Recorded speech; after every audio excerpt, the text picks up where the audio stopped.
Take a person, take a story, take you on a journey. It's your take.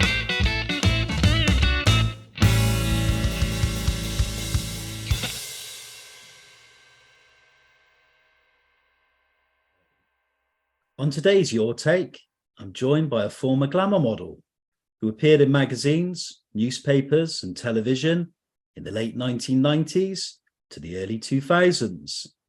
Hailing from the West Country, my guest fell into the modelling world almost by accident when she was approached by a talent scout for a modelling agency. It wasn't long before my guest's modelling career excelled. She became a regular in Page 3, magazines such as Front, Ice and Loaded, and appeared on the Girls and Bikes Crossbow calendars. My guest was Playboy UK Cybergirl for the month of April in 2006. She also appeared regularly on Playboy's satellite television channel, where she was the hostess of the late-night interactive talk show Night Calls with co-host Emma Caesari. On today's Your Take, I talked to Jodie Oram. We discussed Jodie's break into modelling and the opportunities it brought her, her time at Playboy and hanging out with Hugh Hefner at his mansion, meeting the stars and celebrities, life away from the glamour world, motherhood, and what her plans are for the future. Good morning, Jodie. Right, good morning. A very warm welcome. Thank you. Thank you for being a guest on Your Take. A lot to discuss, and we're going to discuss and turn the clock back almost 20 years to your modelling career. And we'll speak about all your achievements and some of the things I've mentioned in the introduction. Can we start off at the very beginning? You were born December the 12th, 1979, hailing from the town of Swindon. Jodie, can you tell me what your memories are from childhood? Can you tell us about your parents, what they did for a living, and do you have siblings?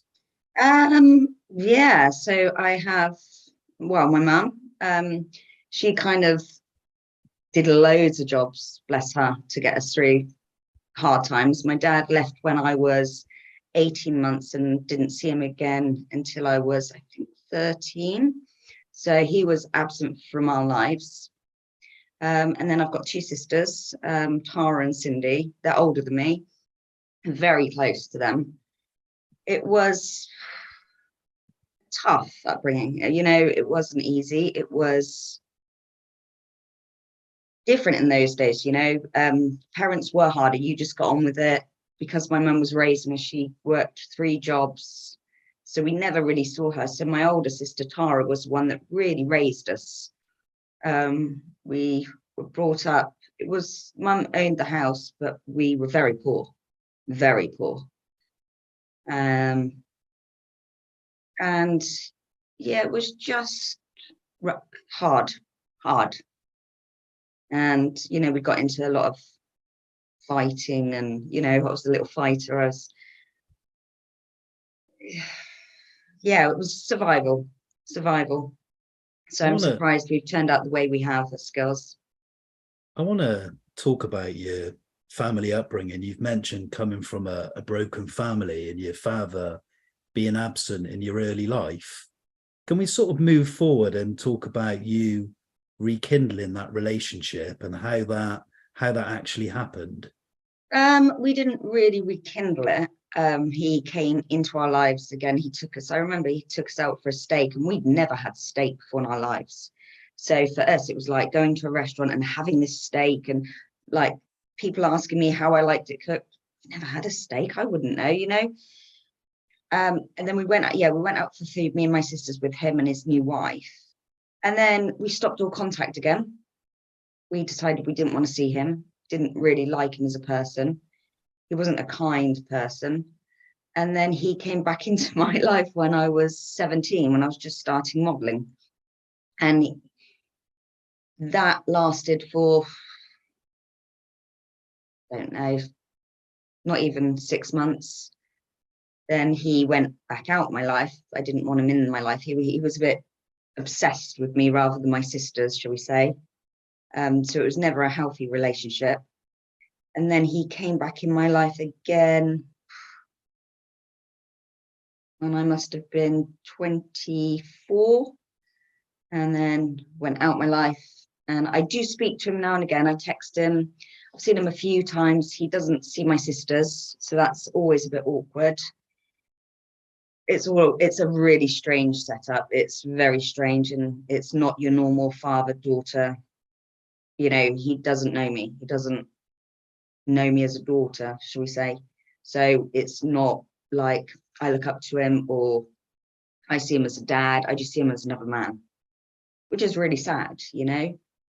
And that's why I'm so glad I did eventually have a son. I had one, but he died. And then when I had Ayrton, because there's only two men really, it's your dad or your children, your sons, or your brothers who you love unconditionally. Well, I don't have a dad, really. I don't have a brother, but I do have a son.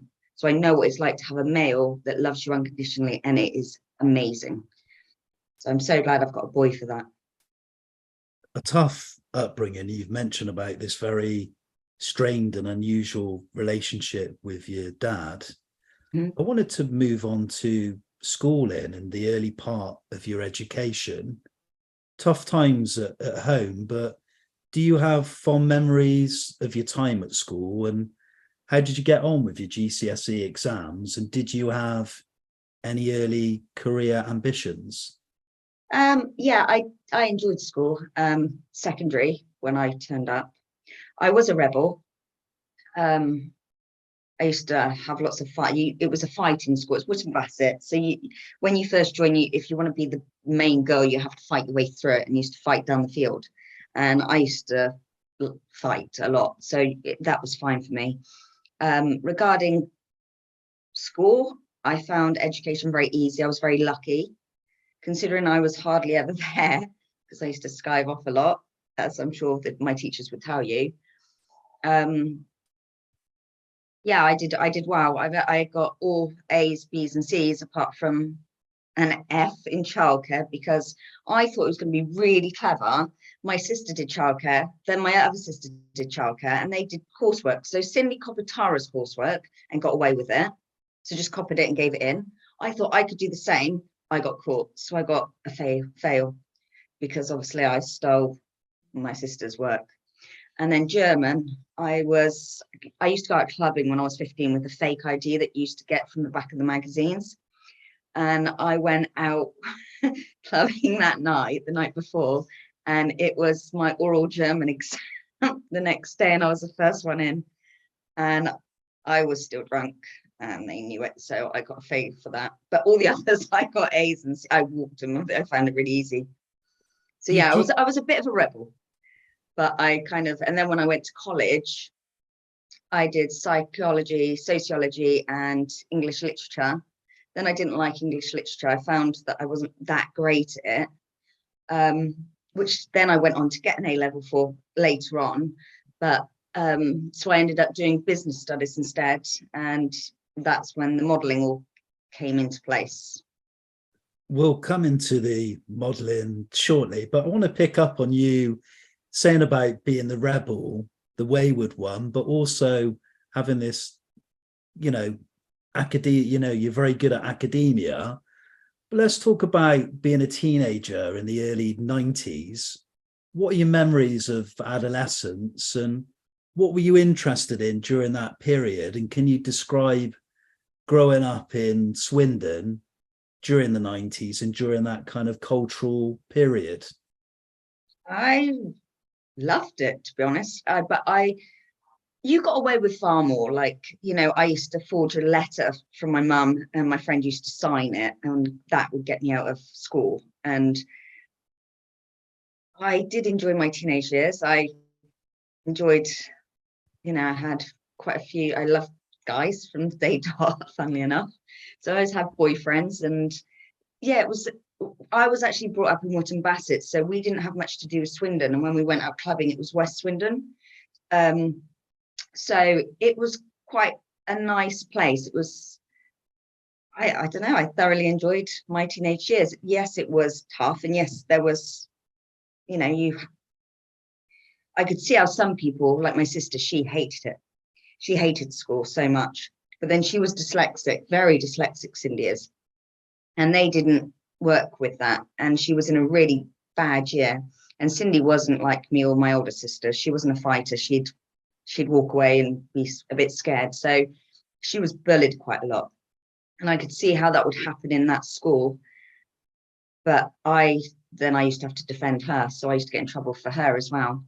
But no, it was a good time, a good period. It was just not innocent, should we say, but there was you didn't have to worry about the future at that point in my life. I didn't think about how you look or how you're perceived or what you want to do, or it was just like anyone. When you're that age, it's just the naivety, and you don't look at the consequences of certain things that you're going to do because you don't have to grow up so quick. So it was one of my best times, I would say. One of my best times.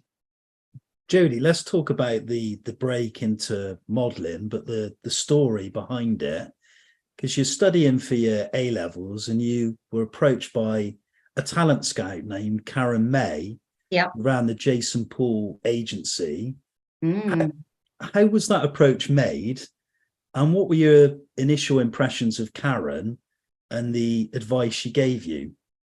I got approached and asked if I would do, something's just clicked up. Sorry, guys, 2 secs. I got asked if I would do a photo shoot, and it was with, I think, 5 or 6 girls, and it was lingerie, and it was before I had my boob job. And I was like, and it was money, and I thought, I'll just do it. Why not? Why not? And there was a couple of my friends doing it, and we went up to London, and that was through Karen, and there was all of us. So it wasn't like just me at that point. And when we went up there, we worked with a photographer, which I'll talk about a lot, I expect, Jeannie Savage, and Savage is her name. And I worked with her. It was just like one photo shoot, and it was for the Daily Star, and there was 5 of us, and that was it. It was just a day out. It was fine. Came back, didn't think anything of it. And then I got a phone call from Karen saying, look, we want to get you into modelling. What's your view on it? And I was like, well, no, I'm not really interested, because I wanted to do psychology then. That was all I wanted to do. And I was working at the Super Bowl in the evening, so I was always busy.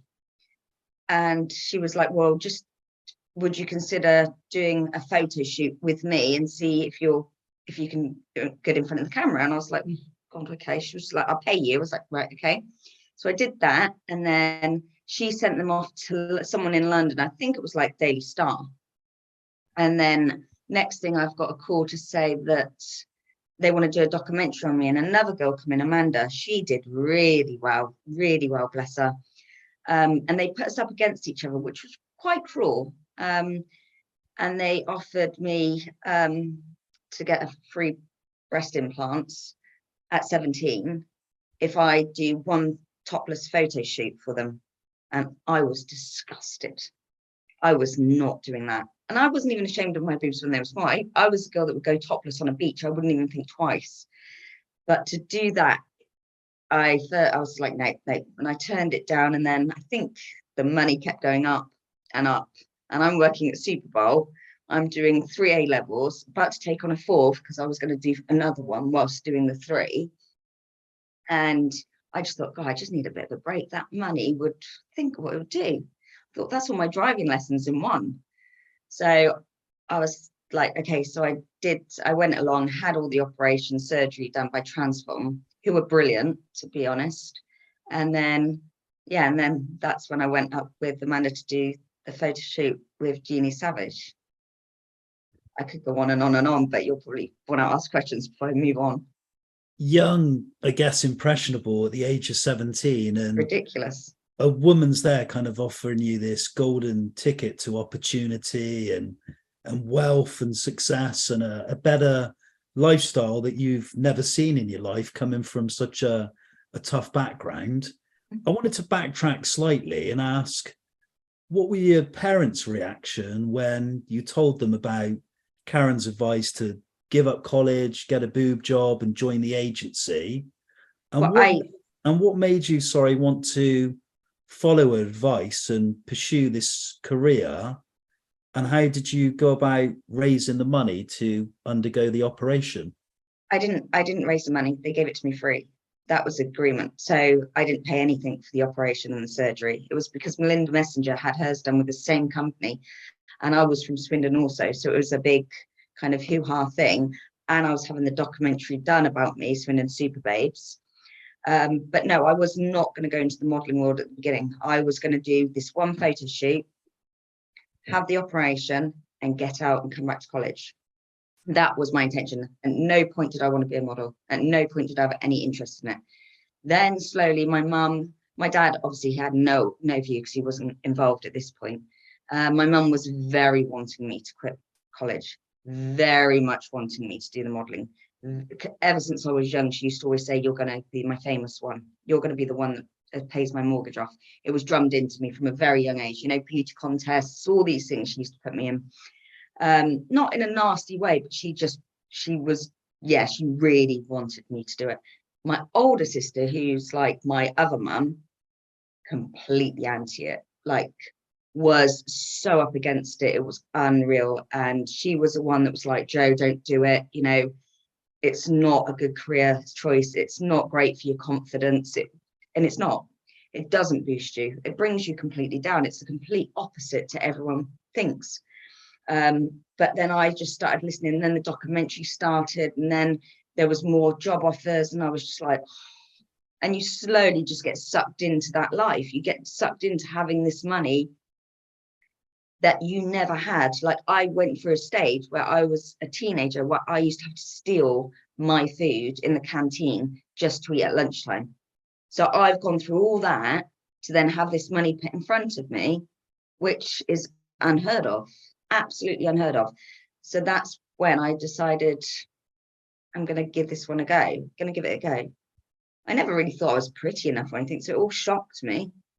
And everyone seemed to be kind of jealous of it, and I didn't understand why, because it was so much pressure. I had so much pressure on me at 17 years old. It's a lot. It's when you want to go to university. I always wanted to go to Guildford and do clinical psychology and go into psychodynamic, and then to go into a world of modelling. It's the complete opposites. I realise this is a long time ago, looking back, but can I ask you about your early memories of working for the agency and your interactions with Karen, the staff, the other models and the photographers? And can you recall your portfolio shoot and your reaction to those photographs? Yeah, I didn't really. I'm one of these people which is completely the opposite to most models. I don't really look at my pictures. I don't really care much for them. Like, I don't really buy. If I was on a magazine, I wouldn't go and buy it. I've done the shoot. I don't care about the outcome. So I didn't really care about my portfolio. I just knew at that point I photographed well, which is really strange because now when I do selfies, I look awful. I'm not, honestly, my children are like, "Mum, how did you do it?" I don't know. But I could do it in front of the camera. So I never paid much attention. Regarding Karen, she was manipulative. She was fake. She should never have been in that industry. And then she brought Amanda in, and they really put us up against each other. So we ended up really not liking each other because we were going up against each other on every photo shoot. So when we did the Daily Star photo shoot, after I had my operation, Amanda paid for hers to get hers done. And we went to Jeannie. This is a whole different story, so I'll go back before I go to Jeannie. And then the photographer, he was lovely. Steve, I think his name was Steve. Yeah, really, really lovely guy, lovely chap. But Karen, no, it was a tough relationship. I don't think she ever really thought I would leave like I left at the end. And I did, and it was the best move. And then Amanda left her, so she then had to kind of call it quits with the agency. She lost the two main models. I think it's fair to say your modelling career almost gets off to a bad start. You know, trust issues, you were exploited and ripped off by Karen May during the early part of your career. What eventually made you decide to confront her and leave the agency? And can you remember that altercation? And can you give some examples of the way you were exploited by her? So we'd have to do signings or go to parties or go to places, and me and Amanda, and we'd not get paid for it, but we promised we would, and then no money would come through. Then I'd ring her up and she's like, I've not been paid yet. It was just a constant. She was a fraud, really. She wasn't a real agency. She was lucky she got her foot in because she found Melinda Messenger. She had her foot in the door with the Daily Star, and that's the only thing that made her. It's because she sent Melinda Messenger on one casting, which made her, which was brilliant. So she then kind of had that connection with Daily Star, but that's all the connection she had. Then I remember getting a phone call from Yvonne Paul, who was my second agent, and she said, I'd like to take you on, would you come in? And I remember going to London. I went with my mum, actually, and we didn't even have an A to Z. We didn't even know where we were going. We had no clue. You know, London, this was like the first time I've ever been in London. We got to Yvonne Paul and she was like, I want to take you on my books. I really want, you know, to work with you. What do you think? And they take a percentage of your money. And I was like, brilliant. And it was like a whole different thing. It was professional. It was fantastic. You felt safe. She would never send you anywhere where you knew, you know, with a casting. And then I went back and told Karen I was leaving. And then that was just after we went up, because we went to the Daily Star to get the front cover. Someone was going to be on the front cover. So me and Amanda were literally fighting for this front cover. And Jeannie hated me. The moment I walked in, she brought me down, and she was like, no, she's too skinny. Look at the size of her boobs in front of me. Just absolutely destroyed me, and loved Amanda. So Amanda was getting all the pictures, and I was just sat there, 17 years old. You've just been told that you're crap at it and you're not good enough. And I was devastated that day. And I remember coming back, and it was all on the documentary. And that woman killed me that day. Like, not one nice thing did she say. Not one nice thing. And then I remember 2 weeks later getting the Daily Star, who was on the front cover.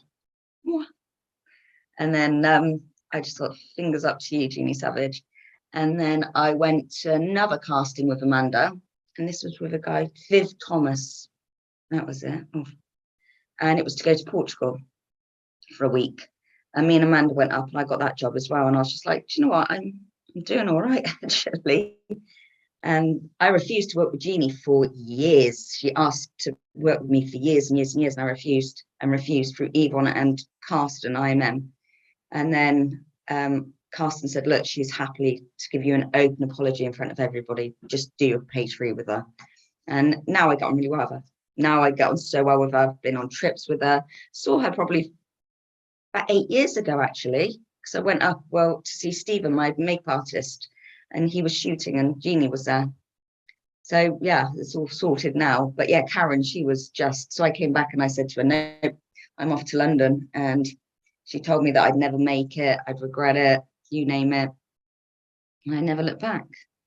The tides turn, and on to pastures new under the wings of Yvonne Paul.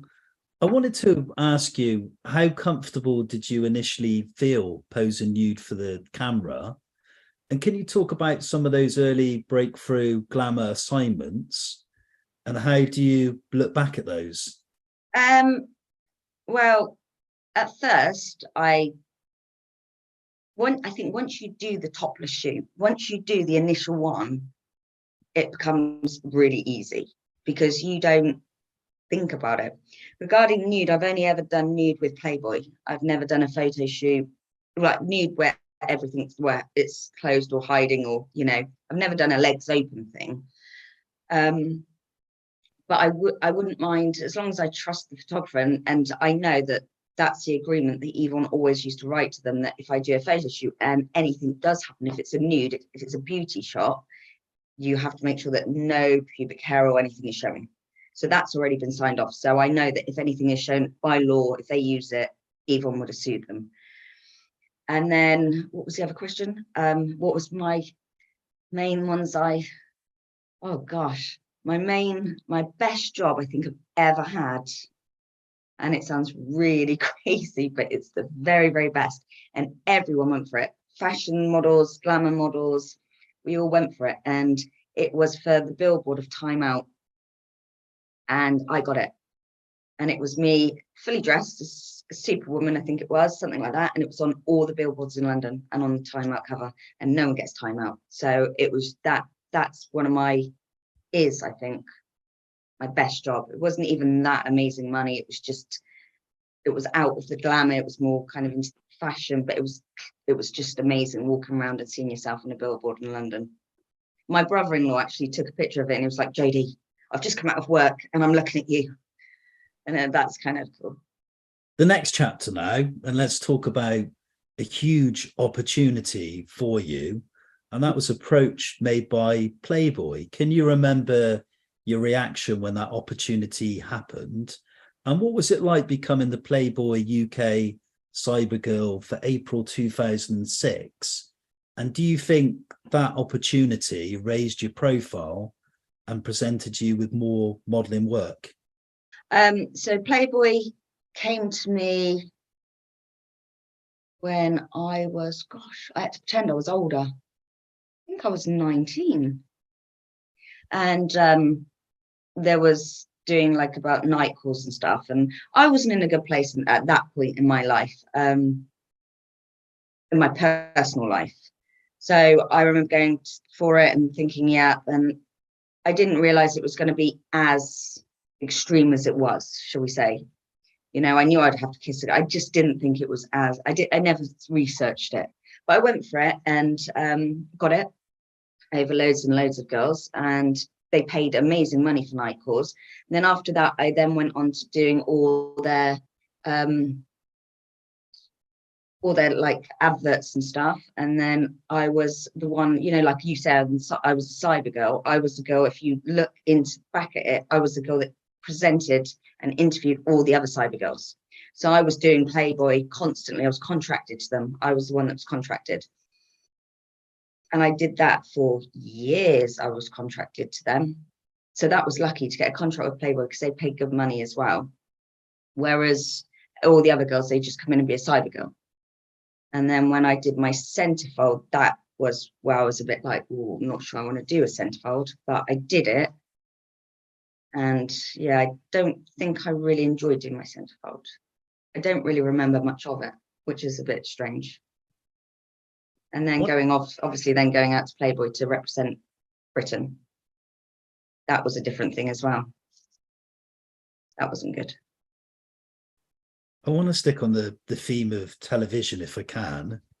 And you've obviously mentioned Playboy's night calls. You became a regular presenter and face when presenter Chrissy Mona left the show. Yeah. Had you had any previous experience as a TV presenter? And what was it actually like presenting a live late night show, interacting with callers? I did I do presenting before that? Well, I did, you just do loads of stuff. So like I was the girl on the Generation Game. I completely forgot this as well. My mum reminded me of the other day, like I did this countdown, you know, when they have the Christmas countdowns. And I did it with that Darius that's just died, the one of X Factor. Yeah. And I can't even remember doing it. My mum rang me up and said, have you heard? And I was like, heard what? She was like, he's died. And I was like, so? She's like, Jenny, you worked with him? I was like, oh my God, I did, didn't I? You just forget because you're doing so many different things all the time. You forget the jobs. So I think I was just, I'm sure I've done presenting of some sorts before. Had I done it live before? No. Did I find it hard? I found it quite boring. I know it was good. It was just, there were some really nice, genuine callers that I actually did like, and they called a few times, and it's like you got to know them, although they liked wearing stockings and stuff. They were actually really nice people. And I don't judge anyone, you know, each their own. You've got to try something once. It's my motto in life, and I'm I do that in every aspect of my life. So I have no place to judge anybody of some of the things that they've called up for. But no, I didn't mind talking to the callers. You know, it was quite fun. And if anything, they're getting really excited, especially when a couple would ring up and you're like, this is good. Well done, you guys. You know, you're doing it in a nice way. The only thing I did find funny was when my milkman told me that he'd been watching it. And he'd been my milkman for like 20 years when I was a kid. And I was like, oh, it's a bit strange. Been a bit awkward now. But no, it's fine. It was work. You went in, you got your script on the Friday, went back home. You then went in, got there for, I think, 6:30, had makeup done, had a pizza, and then got ready for live on stage at 9 till 10. And then you went home. It was just, and you got paid silly amounts of money for it. It's interesting because before we started recording and this interview, we spoke about a little bit about TV presenting and night calls, and we almost talked about giving a performance in a way. It's an act. You become in an alter ego or a character. And I guess, would you say, I suppose you were playing a character for a late night chat show with people? Oh, I've got someone in my ear the whole time saying, right, Jodie, you need to round this up now. Either make him come or get him off the air. And that's a really bizarre thing to have in your ear. But that's how it was. It was very, you had someone in your ear the whole time. Because I remember one episode, Emma come back from being abroad and she can drink. She's a good drinker. So she took a suitcase in the toilet. She was like, Joe, do you want a shot of vodka? And I never used to drink. I was like, all right. Anyway, she's literally down in it. I've got like a little shot before we're going on air. Next thing in my ear, I get, we're going to have to cut to you, Jodie. We're going to have to cut to you. And I look around and Emma was like this on the couch. And she just blacked out and I had to take over. No one knew that. But oh my God, she got drunk. She got told off so much after that. She was literally, I was like trying to slap her to get her up, trying to talk to the camera, talk to this caller, and she's passed out there. It's just, it was just an act. You went on, you have to. It's like anything, any guy that actually thinks that person is really, I hate to ruin everyone's fantasies, by the way. We're not, you know, we just want the money. And that sounds, you know, I put a character on. I didn't judge anyone. I listened to everyone. And my personal sex life is very good, you know, but that at that point in time, it's a show. It's a performance. I'm an actress. You want me to be something, I'll be that person. You want me to like feet? I like feet. Would I let someone touch my toes? I hate my toes. But I'll pretend you can touch my toes. That's how it works. It's interesting. Even photo shoots. Everything you do. Let's stick with night calls. And I wanted to ask about what the atmosphere was like on set with the crew members and the other presenters. And do you have any highlights from your time on that show and working with a whole host of glamour models who were popular at that time? You mentioned your co-host Emma Caesari. There was Laura Jones, Natasha Vale, Rebekah Teasdale. And Natasha Vale, she was good. I always liked her. Yeah, I used to have a little crush on her. I'm friends with her on Facebook as well, but yeah, she was the model that I had a crush on. Rebekah, she was hard work when she was there. She actually went for the job, but then she did loads of hard stuff before, and then the Sun, she was going to do really well for the Sun, and then they found out, bless her, that she'd done it, and they cancelled all her contracts.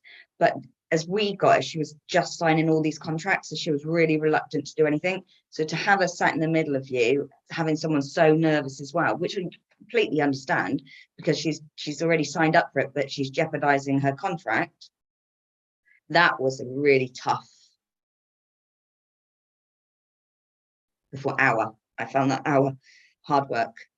And if you raped, she's not, but she looks nervous, and it was awkward for us girls. Whereas everyone else, yeah, we just a good laugh. It was just fun. It was just after when the cameras were on, when the cameras were off, it was being with a load of friends, and then you'd meet a new girl, and then the new girl would come in, and 9 times out of 10 they're just hilarious because they're up for anything normally. They're normally the ones that would do more than us presenters, me and Emma. So no, it was, the staff were brilliant. William and Rachel, they were fantastic. William he was the best boss ever.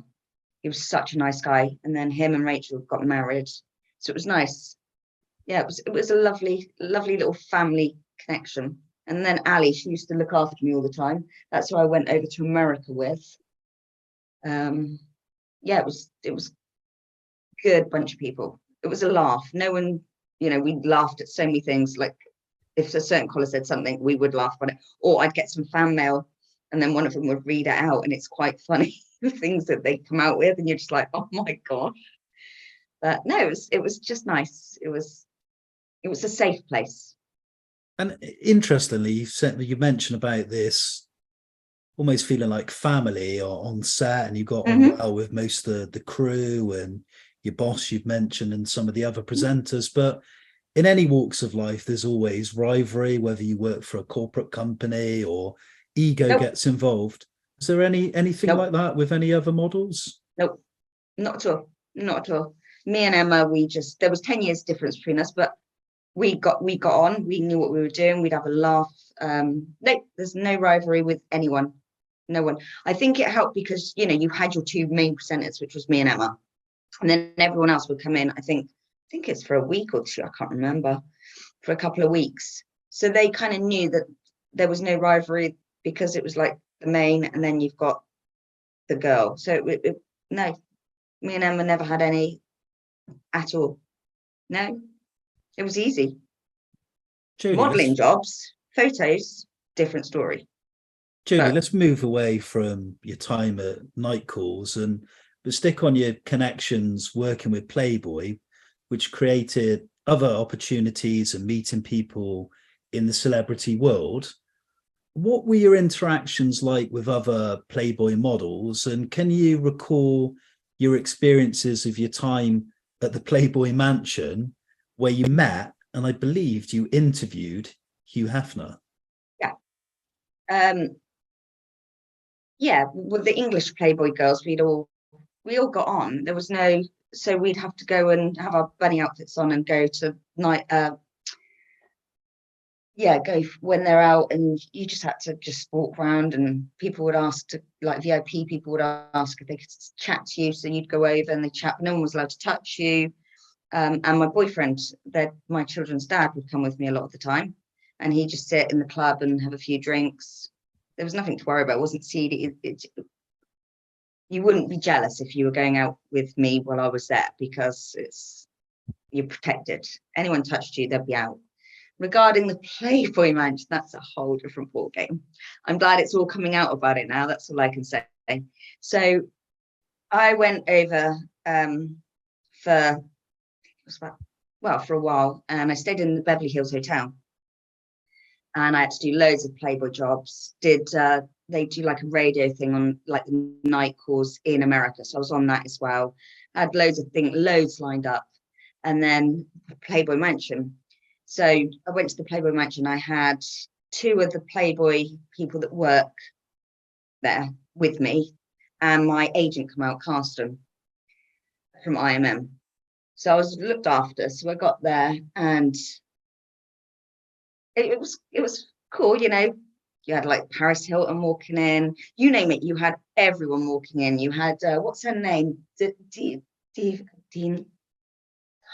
She was in the glass dancing, champagne glass. Marilyn Manson's ex. Anyway, she was there. She was beautiful. Oh my God, she's stunning. And then a model come up to me and said, one of the Playboy girls come up to me and said, "Oh, Hugh's seen you." This was before I interviewed him. "He's seen you, and he would like to offer you to do Playboy in America." And at this point, my agent had, was it Carsten or was it Ali? One of them had 4 different countries come up, because it was all different countries going together. So I was a British team, and then you had all the others. You had Belgium, you had Germany, you had Istanbul. There was loads. Yeah, was it? Anyway, there was loads, and we had 4 offers for me to do Playboy in their countries as well.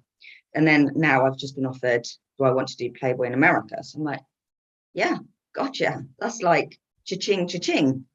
Like, I'm going to be coming out of there a millionaire by the end of this. Okay, cool. Then next thing, she come back, she said, we've cancelled your flight. So what? She's like, we've cancelled your flight. It's like, why? And we've cancelled your hotel. What? If you want to do it, you have to go and see Q tonight in the bedroom with the girls. It's like, are you joking me? She's like, no, that's all you got to do. So I turned to Ali and I was like, Ali, you get my flight back on now. You get my hotel room back on right now. Otherwise, I'm telling you, I'm going to sell the biggest story going. I said, you get me home. And they got me home. But then I lost all of the contracts, all of them. It literally was like, no, seedy as anything. Modeling. So yeah, it wasn't fun, should we say. It would be if you're willing to do stuff, but if you're not, then don't go over there. Well, not that you could now anyway. You've spoken about exploitation, which you've just mentioned in America. You've also mentioned when you joined the first agency, but modeling obviously has its limitations, and there's obviously a period when you have to turn your back on it, and you obviously did. Mm-hmm. That was a big decision. Yeah, when and why did you decide to turn your back on your modeling career? I didn't turn my back on modeling career then. I just knew I'd lose that. So England wouldn't turn their back on me. England Playboy didn't. But I knew that I'd have lost so much money. But I was always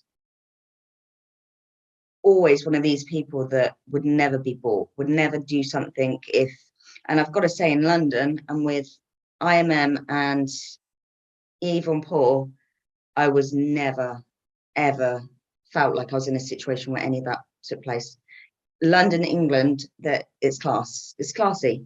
It's not seedy like you think. Yeah, you got some clients that are sometimes so rude. I've walked out on a few jobs, but that's my motto. If you're going to do something or say something nasty, I'm not going to sit here. I don't need it. But America, it's a different ball game. And when you're with a agency, I think that is not a real agency, should we say, you will be exploited. But if you go with the right agent, then it's good. You're safe. You're fine. And when did the kind of realization come to you when you thought, I'm going to finish this, I need to kind of move on? Why did you make that decision in the end? It was because I was 28 and I'd been trying with my Steve and their dad. We've been together we got together when I was 22 and I was 28, and we've been trying for a child, and he was a professional motocross rider. So we were going around the world when I wasn't there anyway with him, and we ended up having to do IVF. And it was like, now do I stop and do IVF, or do I keep going just for a little bit longer? And I was ready. All I wanted was a family. So that's when we stopped and we did the IVF to have my children, which that alone is a long journey within itself. But yeah, so that's what I did. I want to talk about your family. You've got 2 young children. You're obviously very close to them. I want to talk about motherhood and also about what you've done with your career post your modeling career. So yeah, my 2 children, they're my life. They are. That's all I ever wanted in life, and I've got to say I'm really proud of who they've become and who they are, and they fulfill me in every single way. Maybe too much, people will say. I'm very soft with them. I'm not with their dad anymore, so that's quite tough. But I'm probably a bit too nice. They're more like my friends. We've got mutual respect for each other. Like, I don't yell at my children. I will sit down and say, right, there's 2 options. You've got that, or you've got that. There's no yelling or screaming. Of course, okay, they do, but they are my absolute everything. And if I could have, I would have had loads more children. So when I had Ayrton, I was lucky enough, I was able to just stay at home because Stephen was racing. Well, both my children have been able to stay at home. That was my rule. I would rather sacrifice holidays, cars, anything just to be a stay-at-home mum, because that was always my dream. And after losing Clayton, my other son, I think it made me not appreciate them. I'm not saying I love them any more than a normal person, but for me, it was just something that I think when you bury one child to then get given this miracle children, I didn't take a day for granted. So I didn't need to work at all. I then went back to studying. So I went back and did 3 more A levels. Well, that was while I was going through the IVF. And then I was going to, if the last round of IVF didn't work, I was going to go and do my clinical psychology. So I applied for Guildford. And then after a few miscarriages and it not working, and £35,000 later, I found out I was pregnant, and then I had to go into hospital all the time. So I had to have cervical stitches. I had to be induced at 37 weeks, I had to be scanned every other week, had to inject myself with Fragmin just to get these babies out alive. And it worked. And so it was a real big journey. Then I went, Starley was about 3. I thought I might like beauty. So I did a beauty course and did all that, and then realized I don't actually like touching people. I'm not that gentle. So that didn't last long. And then when me and Stephen split up, they were still young. So I'd have to work around their hours because obviously being a single mum. Now Starley's just started secondary. No, then I did childcare when I was out in Devon for a little while with one of my friends. So I did childcare in a nursery, but I found I didn't like the way they looked after the children. I'm a bit too nice and cuddly, and I'm not strict enough. Not that you have to be strict, but if a little boy sat crying on a chair because he's missing his mummy, I want to be able to go up and give him a cuddle, whereas you're not supposed to. And then if a baby wakes up in a cot, you don't just pick a brand new baby up, put it down and leave it screaming. So I'd end up having 6 babies on me, and I just went home drained and really upset for the children. So I decided not to do that, then moved here just before lockdown, and now we're out of lockdown. I don't know what I want to do. I think going back and studying is my way forward. I think that's always a journey that I've always looked for. And I'm very big into philosophy as well now. So I don't know, I just want to I love learning. It's one thing I find easy. So I'm very lucky with things like that, but then I've got to put it into place with the job. So at some point I've got to finish studying all the time and do something about it. But I think it would definitely be along the lines of clinical psychology of some kind, mental health, post-traumatic stress disorder, or complex post-traumatic stress disorder. Family, or should I say your children, mean the world to you, and you've expressed that. Interestingly, if we wind the clock back, say 40 minutes ago, we spoke about your mum having to raise children on her own without a husband, without you having a father figure. Did you learn any lessons looking back from that? And were there things you wanted to take from your mum, or were there other things that you thought, I need to do this in a totally different way to the way I was raised? Yep. I 100% can't really remember my mum much because she was never there. It was very I was cooking roast dinners at the age of probably 10. I was fending for myself, me, Tara and Cindy, from when I was probably 5.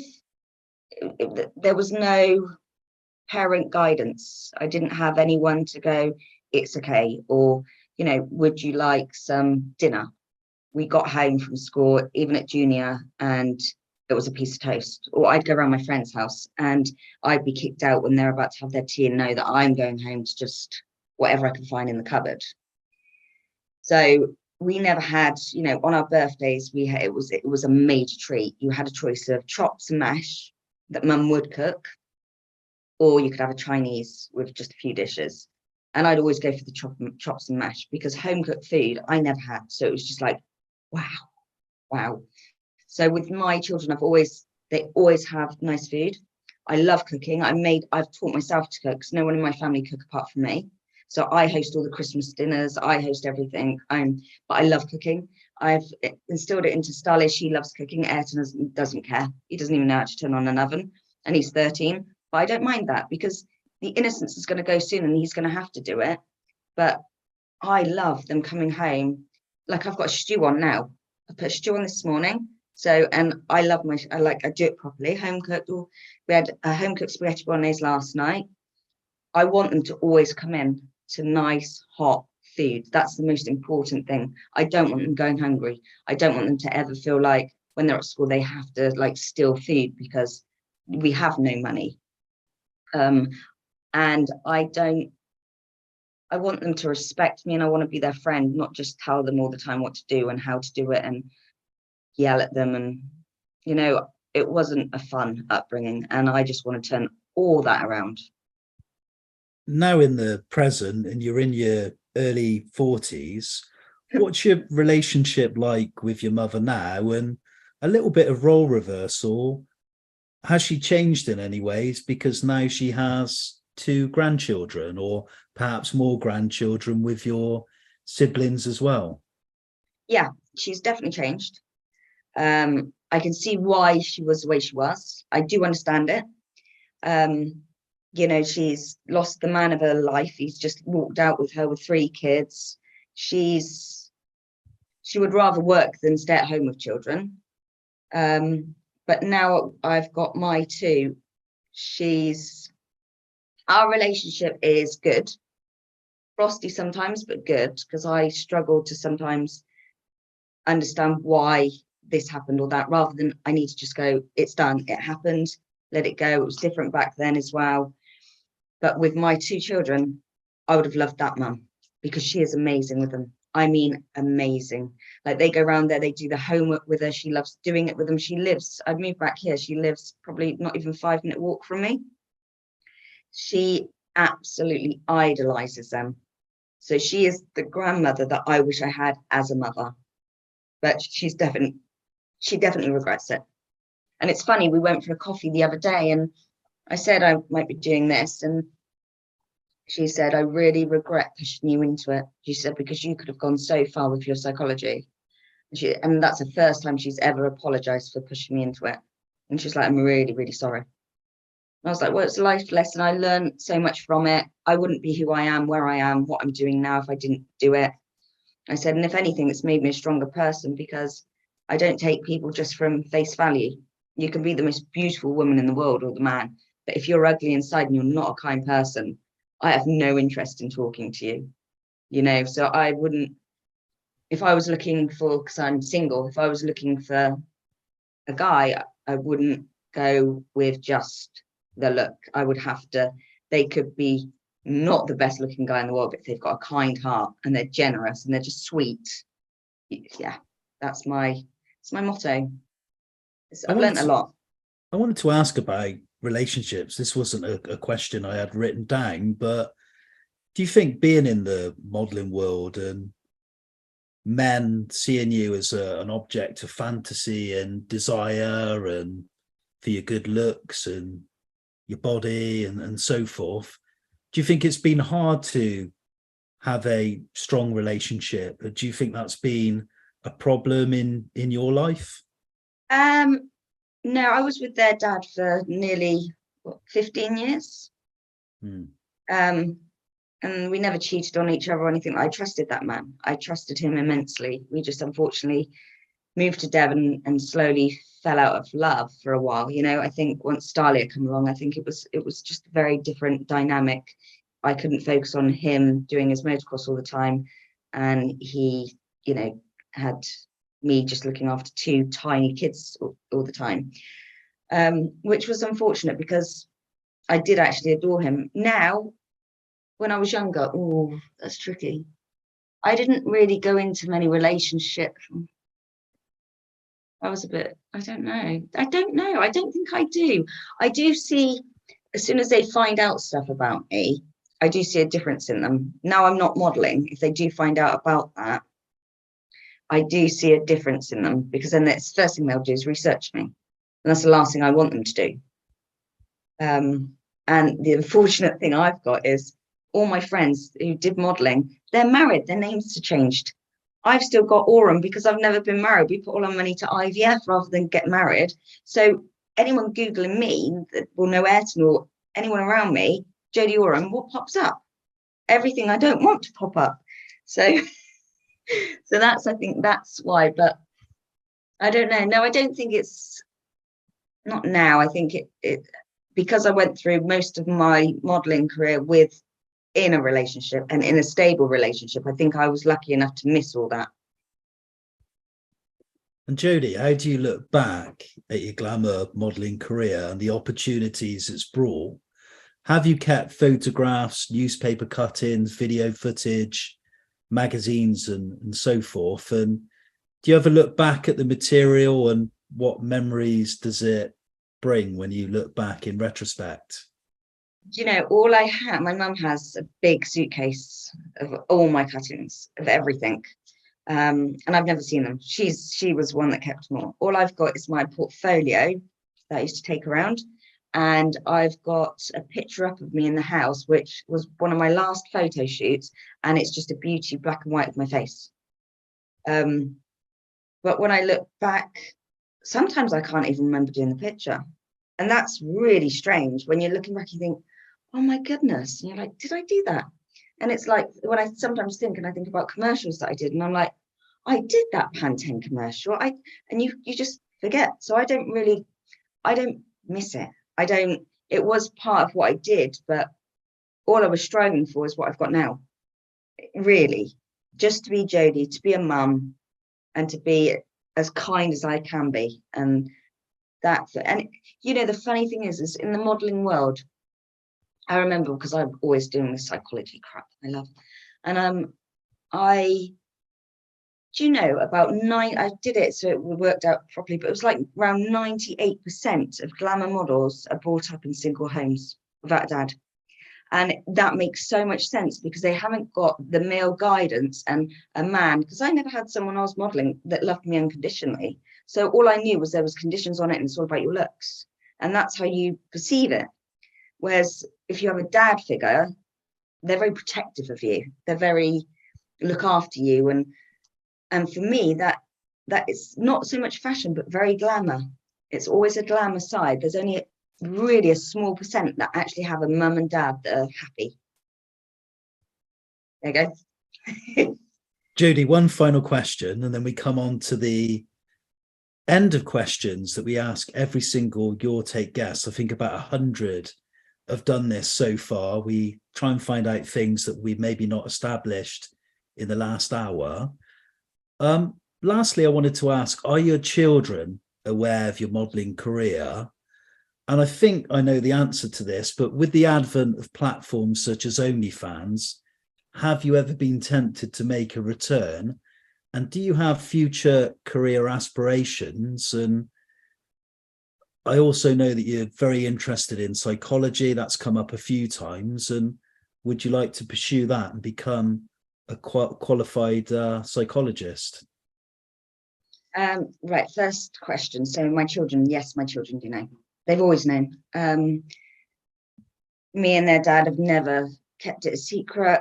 That was our thing. When you're young, you don't think of the consequences of having children. I didn't think about it. Now looking back, I would have definitely changed my name and done that. That's my big mistake.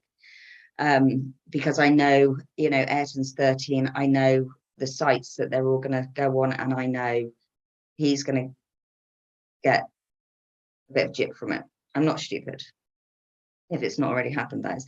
But they are fully aware. I'm very open about it. I talk about it. They've seen my portfolio. They know that I was with their dad the whole time, so it wasn't like a seedy thing. And Stephen will have my back with it. So yeah, I wouldn't let them do it. So not even any form of modelling whatsoever. There's not a chance they're allowed to do anything. And then what was the other one? Yeah, you've revealed in this the conversation. Yeah, sorry, before, yeah, my second part was the psychology aspect, but I know that some models, one model who I interviewed, Tracy Coleman, and you saw the interview, she decided to go back to modeling and she now runs an OnlyFans page, and which I believe is quite lucrative. Have you ever had any thoughts of doing it again? I thought that was going Not to a be the chance. answer. No, I wouldn't even contemplate, consider it. Nope, that's done, that's dusted. I'm a mum, you know, I want to be perceived as a mum. I want to be able to go to the school and be, not saying you're not respected, but that was then. And I want to move on to different things now. I've done that, and that was before my children. So if anyone asks, I've done nothing after my children, and I wouldn't want. I wouldn't want to do it anyway. I don't need to. You know, it's my body now. It's my body. No one else, unless I got a boyfriend. Single. And this fascination for psychology, we'll go deep, maybe talk Freud, but would you be interested in becoming a psychologist or a counselor? Or I would, I really, really would. But I don't like behaviorism so much, and cognitive I find not a great style of therapy. So I'm very much into cognitive, but that's normally they do with like post-traumatic stress or complex post-traumatic stress, which is a major difference between the two. And you normally have to go away and stay away for like 30 days because they literally open you up and sort everything out rather than just changing your line of thought or taking you from your childhood. They literally, but it's private, so you can't. So when the soldiers come back, they go to have cognitive, which is free on the NHS. And that's just if you hear a bang, when you hear that bang, you'll think of something else rather than thinking of where you saw it. I don't agree. I think every therapy should be on the NHS. Everything should be paid for because, you know, so yeah, I would like to go in one of those places and work there and help out and then slowly make my way up and go from there. There's a professor I know and he is phenomenal.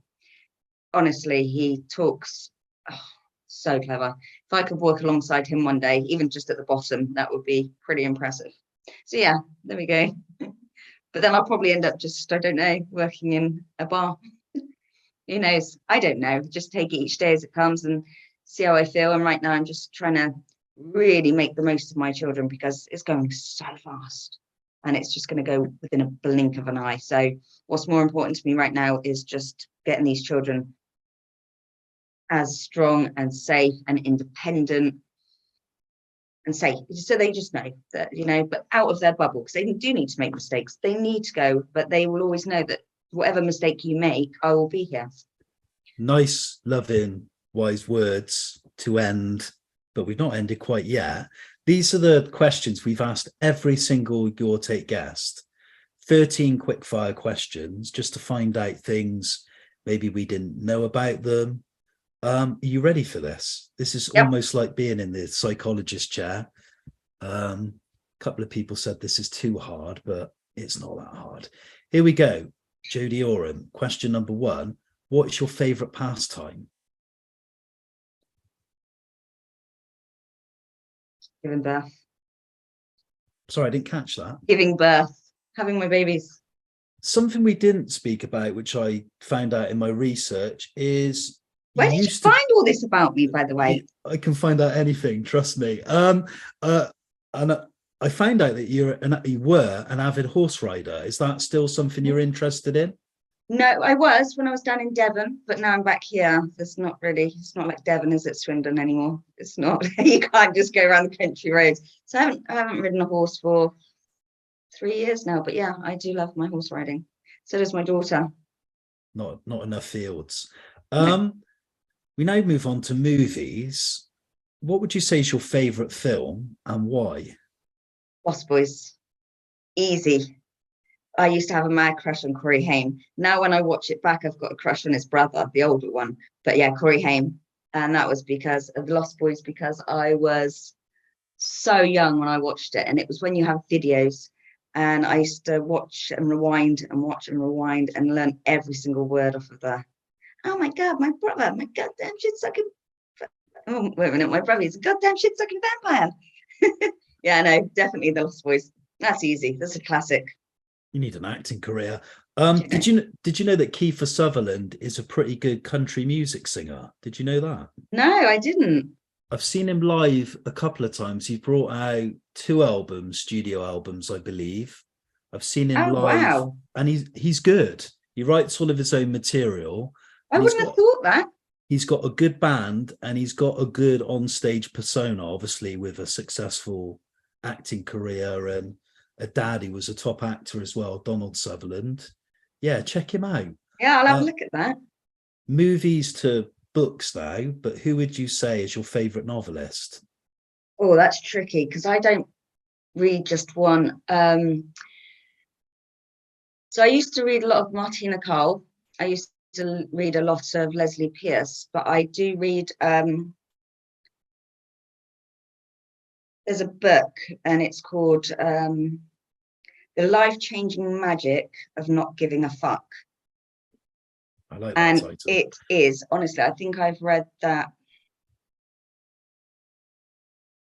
It's by Sarah Knight, and she's American. And I think I've probably read that about 20 times. And it's all about how we get so upset if someone doesn't like us and we think it's something to do with us. And then we try and change the way we are so people will like us. Or, you know, we want to get a good car because that's what society says we should do and they'll look up to us. And this book just breaks everything down and it just tells you, do you know what? Why are you giving a fuck? Like, why do you care what that person thinks? If he doesn't like you, you don't have to have any contact with him, or she doesn't like you, so what? And it just teaches me, and it keeps reminding me that who gives a fuck? Like, seriously, if you don't like me, that's your choice. I've got nothing to prove. That's a really good book. If you haven't read it, get it. I will do. If you could have chosen a different profession, what would it have been? Clinical psychiatrist. That's obvious. Talk about inspirations next in your life, but who would you say has been your greatest? It may. I don't rephrase think the I question. have one. It sounds awful. I don't think I have one. Maybe my sisters. It could also be maybe somebody that you've not met, maybe an inspirational figure, No. such as an actress or a movie actor, a novelist. No, I do think it's probably my sisters. I don't know them well enough to look up to people really. If I don't know them, because they could have everyone has a bad side. I know everything about my sisters, so I'd say my sisters. Maybe my mum because she did work hard, but I don't really look at. I try and just be the nicest person I can be and try and inspire to being a better person rather than trying to take on someone else. So I'd say my sisters and my mum, which is cliche. Newspapers next, Jodie. Do you read a newspaper? And if I so, do. which one? I have it on my phone. I have the app, and it's the Daily Mail. Yeah, Yeah. you're the first person to cite the Daily Mail. Normally, most of my guests, which probably says a lot about my choice of guests, normally most of them pick the Guardian. Oh, okay, yeah. Always seems to be the newspaper of choice. And I did. No, I always have to read that when I'm at a hotel because that's normally all they've got. So that's when I read if I stay at a hotel. But no, Daily Mail, I always have it on my phone. I had downloaded it years ago and I just go on, and BBC News, I look at that sometimes. Yeah, it's all on my phone. Talk about food, and you mentioned a love of cooking. You mentioned that you're cooking a stew, I believe, this evening. But yeah. What is your favourite food? God, this is tricky. I think they pronounce it gambaroni. It's the massive king prawns with all the shells on, with the garlic and the chili and the oil. Oh, and you dunk the bread in. Oh, yeah, probably that. I love Italian food. I love roast dinners. But I would say that all mussels as well. Oh, see, I don't know. I love all foods, really. Here's a tricky one, Jodie. We ask all our guests to choose their favourite cultural icon. It could be a religious leader, a political figure, maybe a famous or well-known psychologist, a writer, philosopher. Who would you choose? You know, this is going to sound really strange that I'm going to pick these, but have quite a few, but you're not going to even believe the people that I'm going to come out with, because they're nothing like you're going to. The people I probably look most up to would be J.K. Rowling's, definitely from where she's come from and what she's achieved in, and I think she had a tough life. Eminem, because he's come from nothing to then go, like all his family, to come from something to then go into drugs and alcohol to then come out with it. I think anyone that's come from nothing or had hardship and then has just kept going, kept working, anyone like that is the kind of people that I would look up to. And yeah, those kind of people. J.K. Rowling's definitely. Interesting choices. From a cultural icon now to favourite curse word, what would you choose and why? And I always use dick. You're a dick. Even as a joke to my friends, when we get drunk, you're such a dick. Yeah, it's a dick. Funny that. God knows how many times I've said that. You've obviously been to many places, travelled the world, particularly with your career in modelling. But what would you say is your favourite place or holiday destination? Dubai. Easy. I love Dubai. Why Dubai? I love the weather. I stay, because when I've gone with the children as well. I've not gone all the time with the children, but like Leroy Meridian, Jumeirah Beach.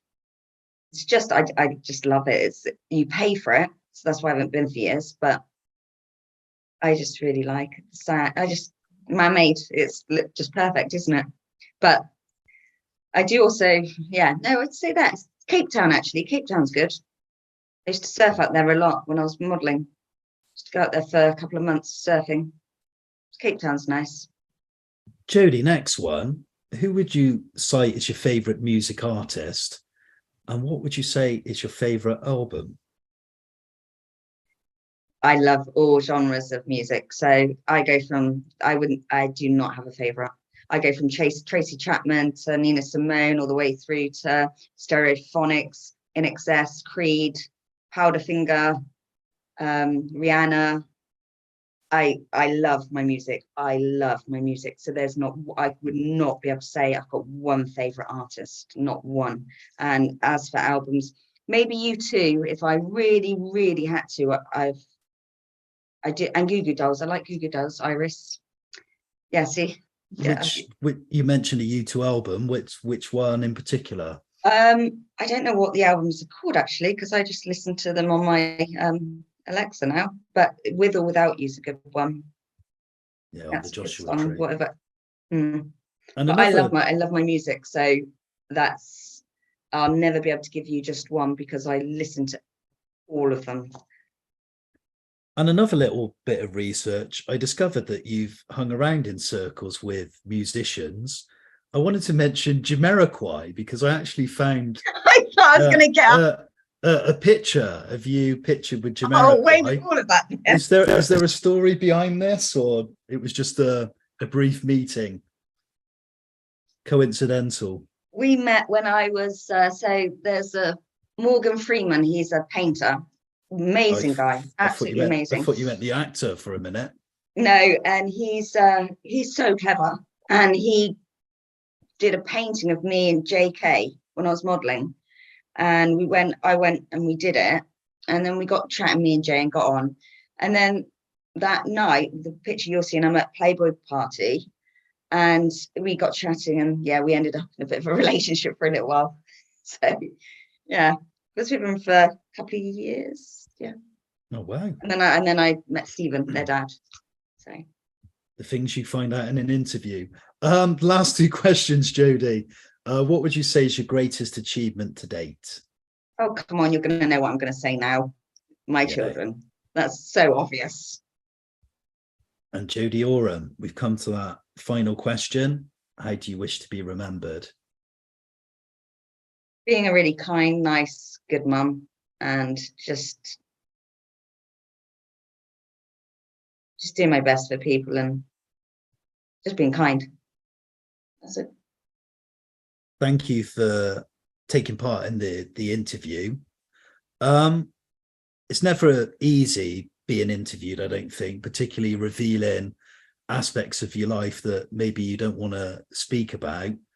But you mentioned when we spoke yesterday that you were sort of very nervous, but that certainly didn't come across during the course of the last 90 minutes we're up to. I apologize. Am I the longest one yet? The longest one has been 1 hour 45 minutes, which I feel bad name dropping because I'm not really a name dropper. That was Leo Sayer, who I interviewed one evening in my kitchen.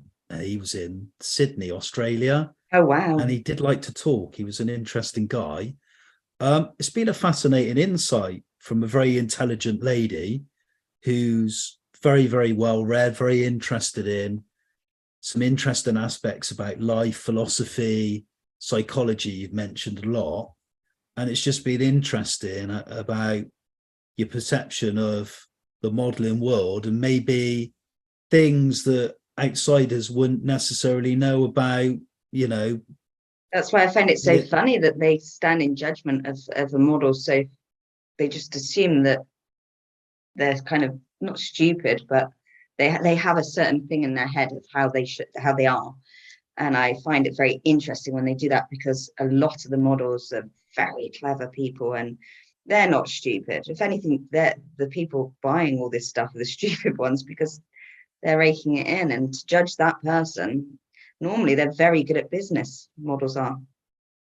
They're crafty, they're good. Thanks for taking part. Thank you for having me. I'll watch your space and I'll be interested to see what you do in terms of your future career, what goals and obstacles and achievements are ahead, especially in regard to pursuing a career maybe in psychology in that area. But thanks again for sharing your life, your story, and your break into modelling, your children, most importantly, and any future aspirations. Thank you. No, you're more than welcome. Get to know Jodie Oram.